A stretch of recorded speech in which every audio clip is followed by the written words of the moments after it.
12th of September, Rabbi Moore, Humash's Rashi. Okay.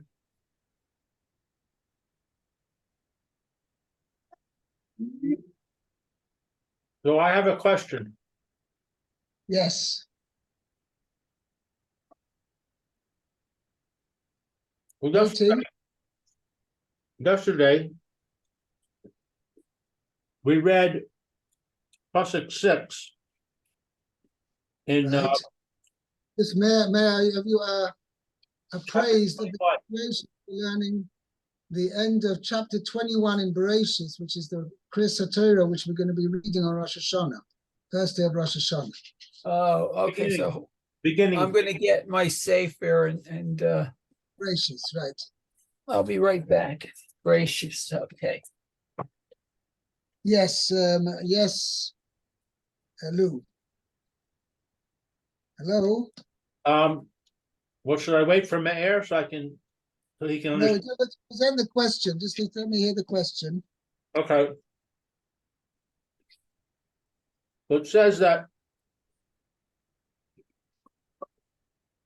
because of Sarah, Rashi says many infertile women were remembered and conceived along with her. Right. Many sick people were cured on that day.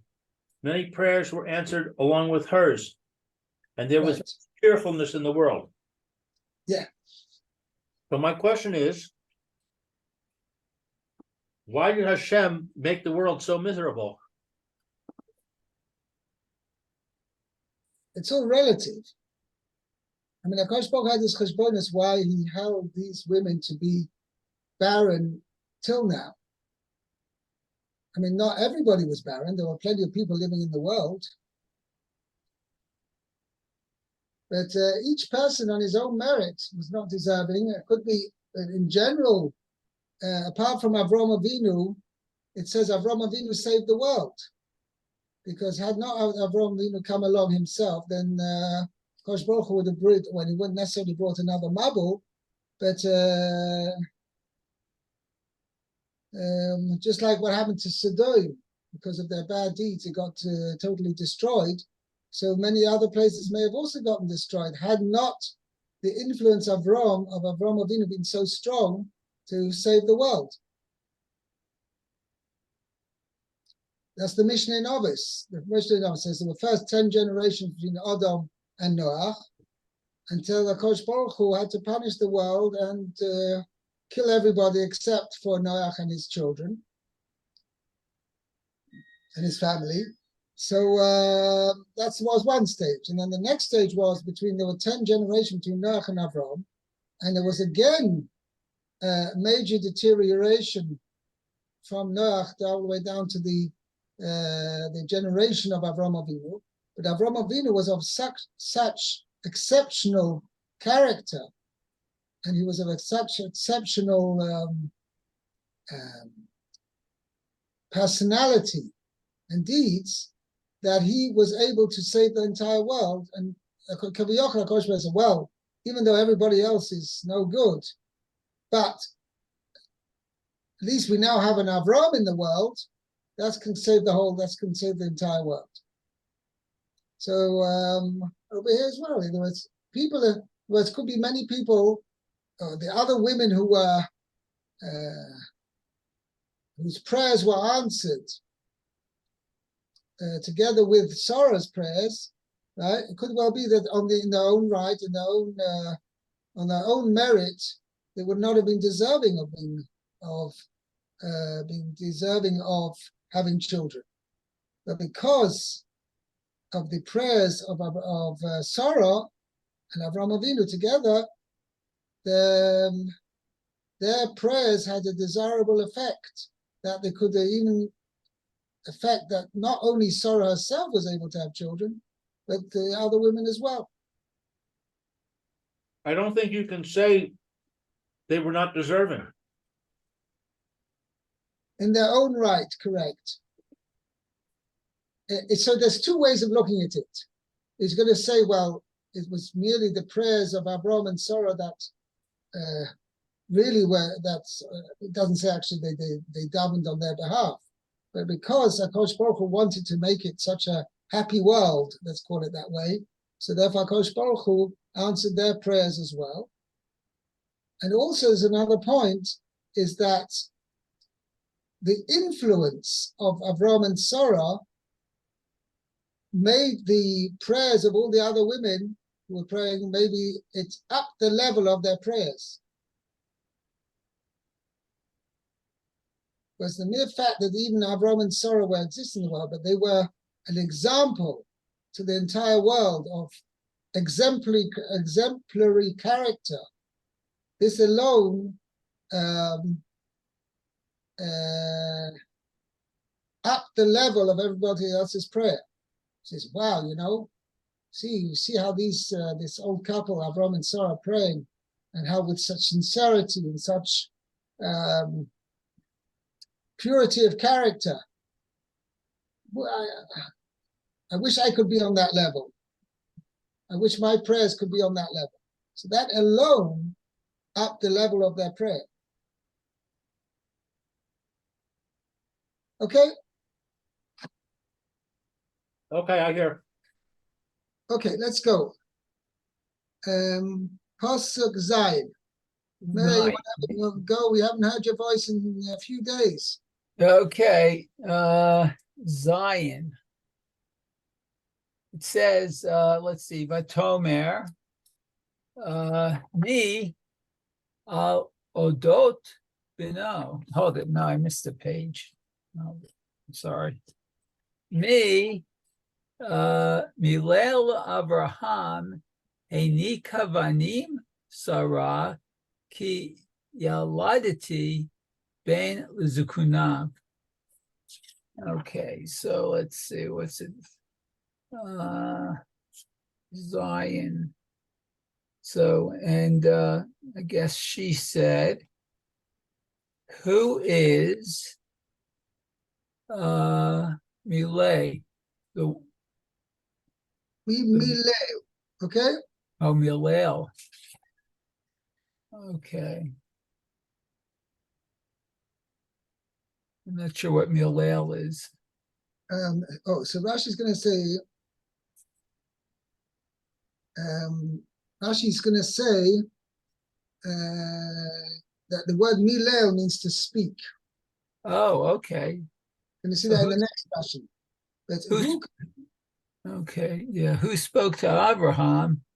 about About Abraham. Milel Avram? Who would have? Let me just see how I translated it.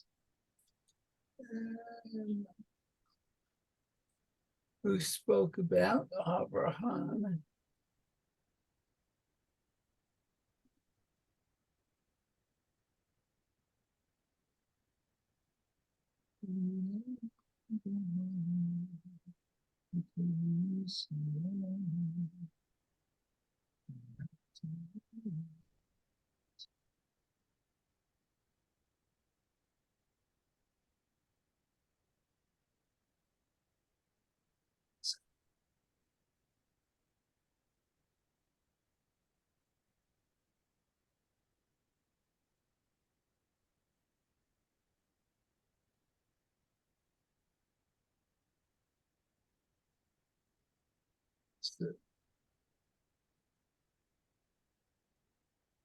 Yeah, actually, it's Sarah saying this. Oh, right. Okay. So Sarah said, who Who spoke? was it? Yeah, who was it? I translate as follows. Look who it was who told Abraham, Sarah will nurse children. Ah,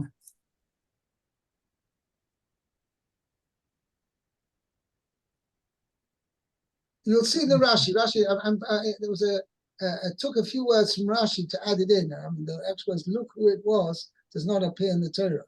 This is what Rashi okay. adds in words of explanation. Carry on. Lashon, Because I have born a son in his old age. right.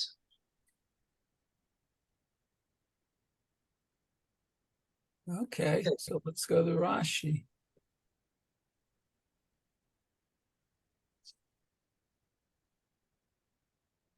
Okay, Rashi. Mimilel Avraham. Okay. So who said about Avraham? Or Lashon Shevach. It's a Expression of praise. expression of praise. The chashivut, importance, I guess. Okay. Re'u mihu. So who he is, the chama hu gadol, and how great he is. Oh, I guess they're talking about Hashem. Okay. Right. Shomer Haftachosai. Okay, Shemei Avtacho, so he keeps his promise. Mavtiach v'oseh. He promises and acts on it. Okay, It fulfills his promise. fulfills it. Oseh. Okay, so then it goes. Rashi's going into Milel. Who said, okay, Shana. No, not Shana. Shina Hakatu. Right. The Torah changed The it. form of expression, right? Okay. The scripture changes the form of expression. The Lo Oma Diber. Oh yeah, it doesn't say Diber, it spoke. The Gematria Shalo Mea. Right. Okay. So the Gematria of the word, I guess, Milel is Mea, is 100. Right. Mem is 40, and Lamed and Lamed, each one is 30.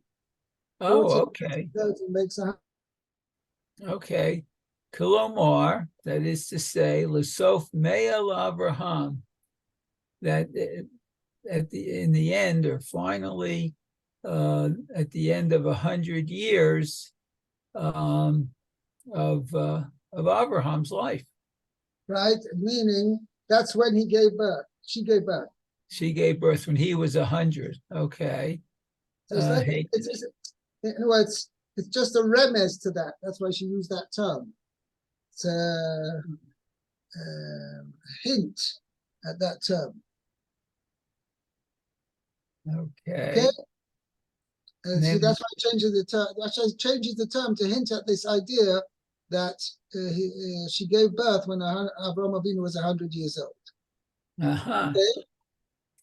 Okay. Henika vanim Sarah, that Sarah would nurse the children, a child, I guess, or children. So yeah. Oh, so that's what Rashi's going to point out. What's the meaning? Oh yeah, children. Because she only had one child. Yeah. Doesn't make even okay, so that's what Rashi's question is. Ma'u bonim. Oh, so what is the children in the plural? Okay. B'yom hamishteh haviu hasarot b'neihem imahem. So on Hamishteh, the Day of feast. the feast, because we're going to see next pasuk Ches, it says that Avram made a big banquet b'yom higomeles Yitzchok. On the day Yitzchok was Kipshuta was weaned. Okay. Which was when he was 2 years old. Okay, so he says the Heviu Hasarot, the princesses brought B'neihem Imahem, their children with them. The Heinika, and she nursed them. Oh, Shehayu Omrot. People were rumoring, right? Oh, okay, I see now. And they said, Lo Yalda Sarah. Sarah could not give birth. Right. So it wasn't Sarah who gave birth. It was not her. Ella Asufi Hevia Min Hashuk. But rather, what she brought home. She brought him. She just brought her child home from the market place. A baby. She fostered the child. Oh, okay, a foster child. Oh, Right. okay. Yeah. So wasn't she really? She didn't really give birth because don't forget she's 90 years old. She made a Right. 90-year-old woman giving birth. Oh, okay. This is from Baba Metzia. Right.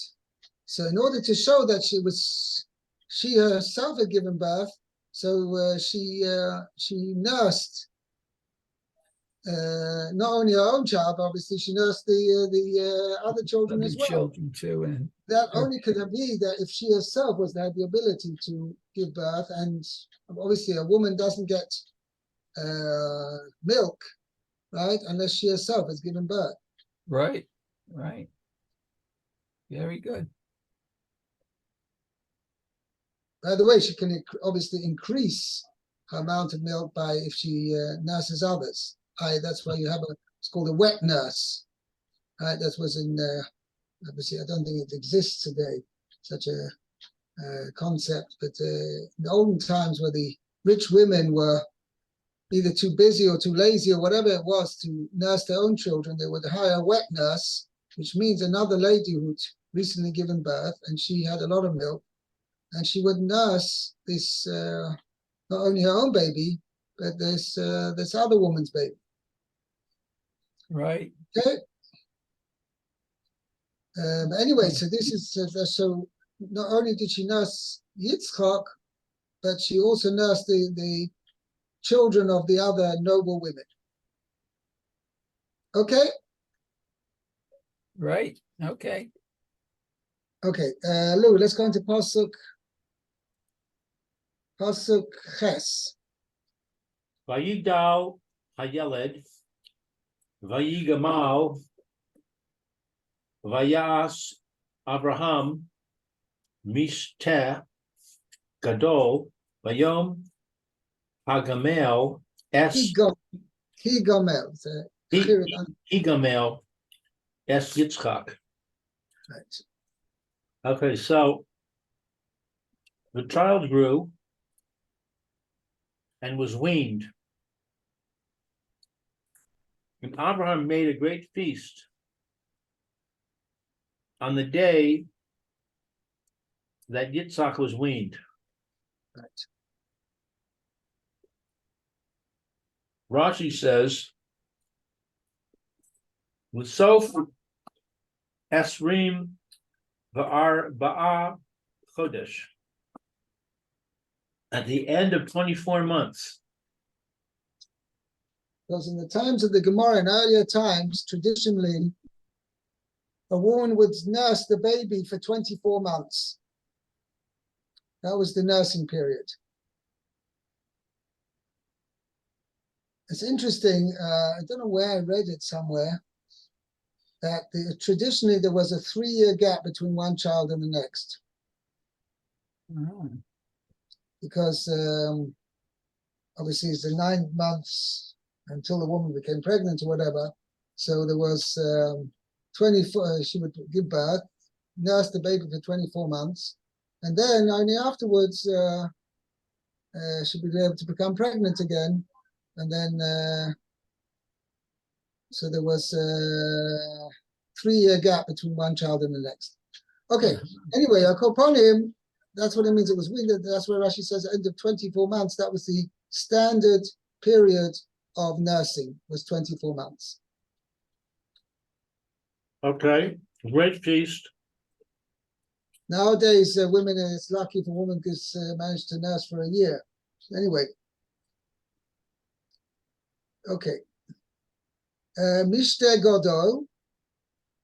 Great feast. Great feast. Shehayu Sham Gedolei Hador. That there were there the great ones of the generation. Shem, the Aver, the Avimelech. Shem and Aver and Avimelech.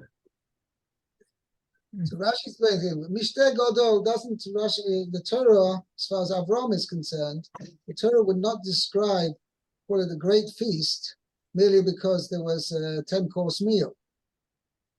Right? That would not have the Torah describe it as a great feast.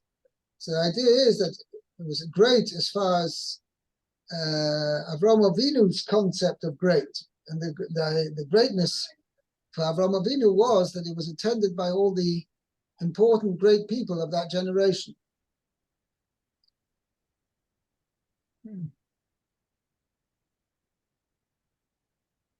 Yeah, that's what he brings down B'Shem Mizrahi. Lo sha'mishto haya gadol beichusay, ki lama yisaper zois hakosev v'mar shivchei b'zeh. What praise is it for Avraham Avinu that he served up a 10-course meal? Obviously, it was that there was, should we say, a Kiddush Hashem created by this meal, because of this banquet, because it publicized the ness of the fact that Sarah had given birth. Okay? Yeah, let's go into Pasuk Tes. Okay, Tet. It says,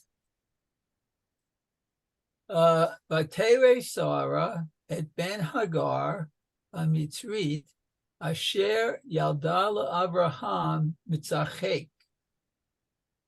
Okay, so Sarah saw the son of Hagar, the Egyptian,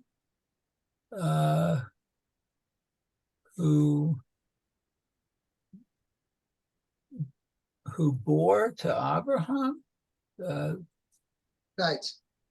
Mitzachek, laughingly. So he was Mitzachek. How do you say that? How did I translate that? Let's give it a second. Making sport.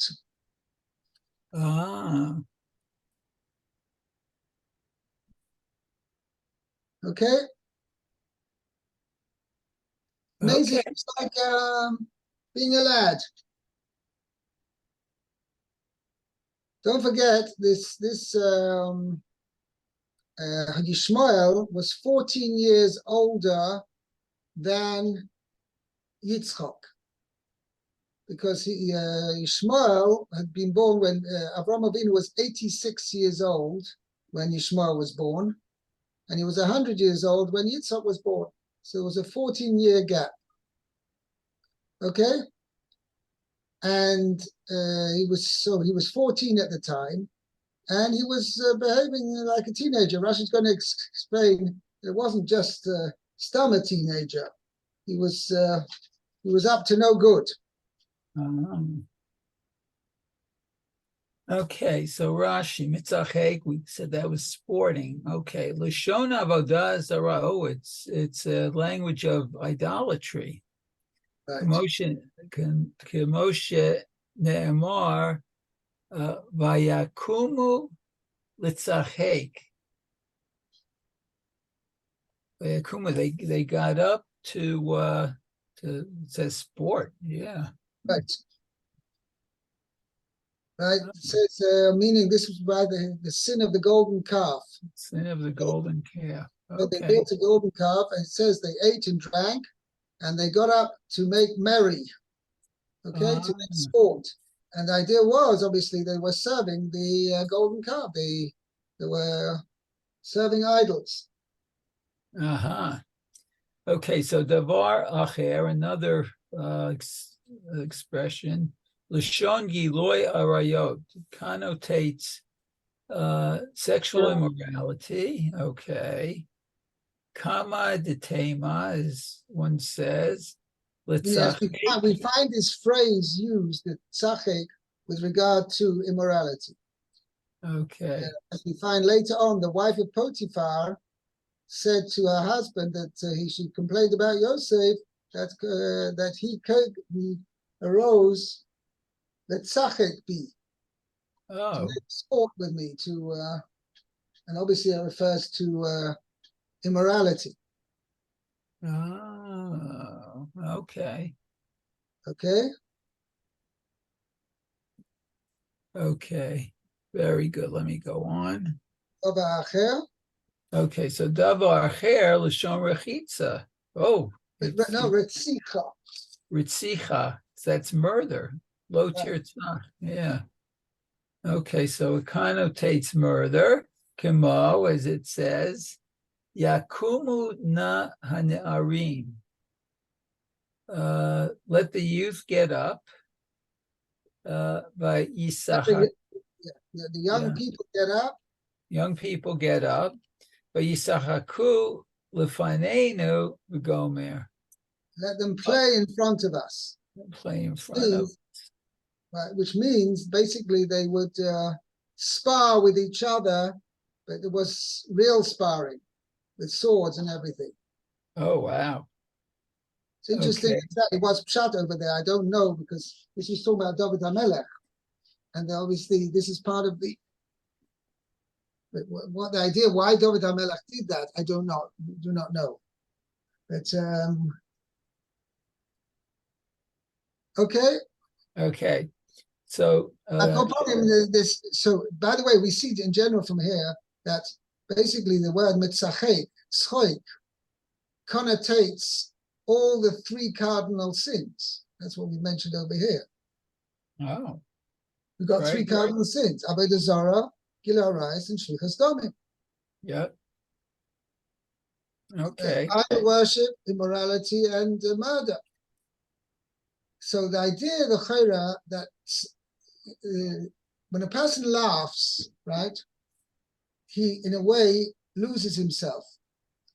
You know, a person can make a certain level of laughter, which is just like he makes a joke and he smiles and it's a little bit funny. That's not necessarily tzchoik. Tzchoik means that he's losing control of his emotions.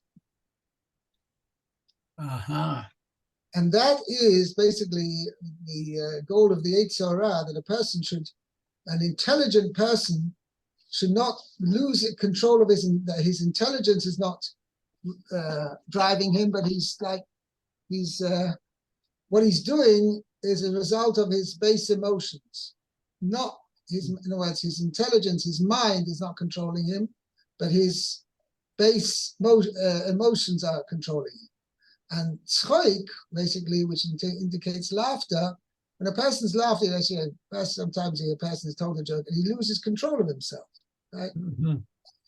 The idea is that it connotates losing intelligent mental control of oneself and letting one's base instincts, base emotions to take control. Uh-huh. Okay. To the extremes, you've got these three cardinal sins, the three major averos. All of them are basically that the person's mind is not in control, his emotions are in control. Okay. Okay. Let's go to pasuk test. Well, we can finish up this one a little, or it says second. Shehaya Merivim Yitzhak, he would fight with Israel, Yitzhak, Al Yerusha, about the inheritance. The Omer, Ani Bechor, I am the firstborn. Second, I don't have that. Oh, you don't have that? Oh, okay. I have it. That's interesting. One second, let me get another Humash. I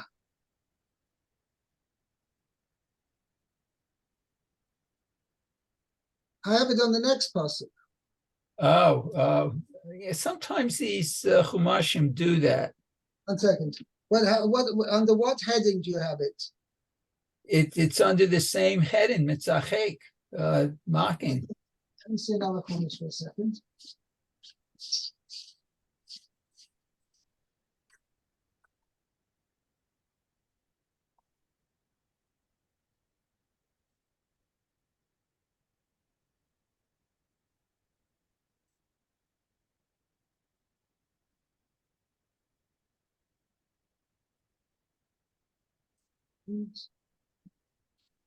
Oh, this might be a Gemara too, I think, huh? Quotes it from Gracious, it's a medrash. Oh, it's a medrash.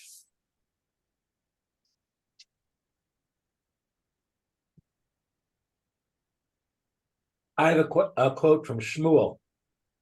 Yes, that was before that. Yokumuna Aram Yitzchak Ulefanim. Okay, so that I have that in this Chumash as well. Okay, Shahaya. Okay, so let's see. Shahayame Rivet Im Yitzchak. So he would fight with Yitzchak al Yusha about over the inheritance. The Omer, and he would say, Ani Bechor, I'm the firstborn. Benotel Pi Shnayim, and I should get twice the amount. Double portion. Double portion, okay. V'yotzim l'sadeh. So he went out, and they went out to the field. Tel kashto, and he took a bow. I guess he's referring to Ishmael. V'yorebo chitzim, and he shot an arrow At Yitzchak. At Yitzchak, okay. Kama the at kama the at mart that you would say, as you know, as the verse says. Oh, as the verse says, mit la leah Hayre, no, Hayore, the Kinim, the Gomer. Oh, it's like shooting. As That's one hail, who isn't it? himself to shoot firebrands. Oh, firebrands. Okay. And he says, "Oh, I'm only playing. Oh. I'm just playing around. I'm not serious." Even though he's firing arrows at him, he says, like it takes, obviously a gun is a little bit more threatening. But the guy says, I start shooting at him. He says, I'm just practicing, Hey. So I have a question about this. Yeah. We see from here that Yishmael was a very bad guy. He was a murderer, and he tried to kill Yitzchak. Nevertheless, in the near future, we're going to find out that Hashem is going to save him, and the angels are going to ask, "Why are you saving him? Look at all the bad things the Arabs are going to do to the Jews." And Hashem says, "I'm judging him on the basis of what he is now." Right. But what he is now is he's a murderer. So what does that mean? I mean to say, even right now he's rotten. Yeah, he's already deserving of death. He's a murderer. Well, he didn't actually kill Yitzchak. He just, obviously he just scared him. No, but it says that it refers to murder. Meaning, let the lads get up and sport before us, etc. Ishmael is associated here with murder. Understand, but it doesn't mean they actually committed murder. But he was playing dangerous games. That's basically what it was. Not as far as himself was concerned, but as far as the others were concerned.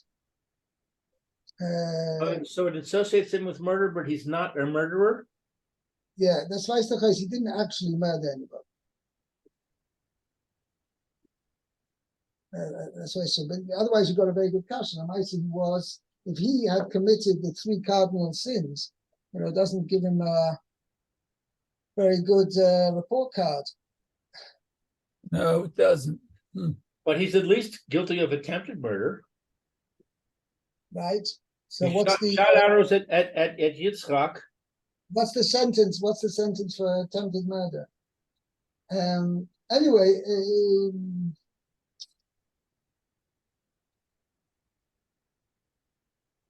it says he shot arrows at Yitzchak, and then he said, "Oh, I'm just joking."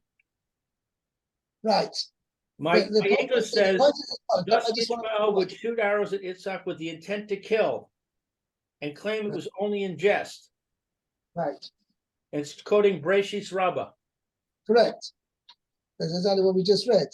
But what I want to say is that Lemais, in the end, the story at the end is that Yishmael did tshuva.